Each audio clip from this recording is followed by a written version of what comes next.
સુરત જિલ્લા કોંગ્રેસ સમિતિના પ્રમુખ અને માજી ધારાસભ્ય આનંદ ચૌધરી દ્વારા માંડવી બિરસા મુંડા સર્કલ ખાતે ભગવાન બિરસા મુંડાની પ્રતિમાને પુષ્પાંજલિ અર્પણ કરવામાં આવી।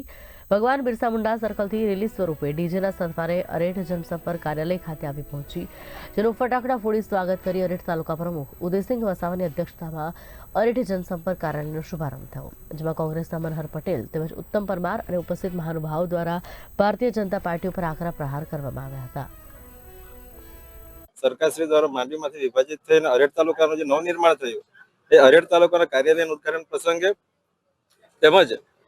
અરેઠ તાલુકાની અંદર જે નવી ઉર્જા અને નવા યુવાઓ સાથે જોડે જે કોંગ્રેસ પાર્ટી આગળ વધી રહી છે અને જે કહેતા હતા કે કોંગ્રેસ પતી ગઈ છે, પણ યાદ રાખજો અને જોઈ લેજો કે ભૂતકાળમાં પણ ભવિષ્ય હતી, ભૂતકાળમાં પણ કોંગ્રેસ હતું અને ભવિષ્યમાં પણ કોંગ્રેસ જ છે। તેમજ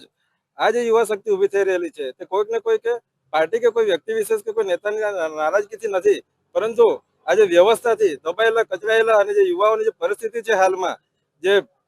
નોકરી કરવા જાય છે કે કંપનીમાં રોજગારી માટે જાય છે, તેમનું શોષણ થાય છે, અત્યાચાર થાય છે, અને ત્યારે જ્યારે અમે સૌ યુવાનો જેને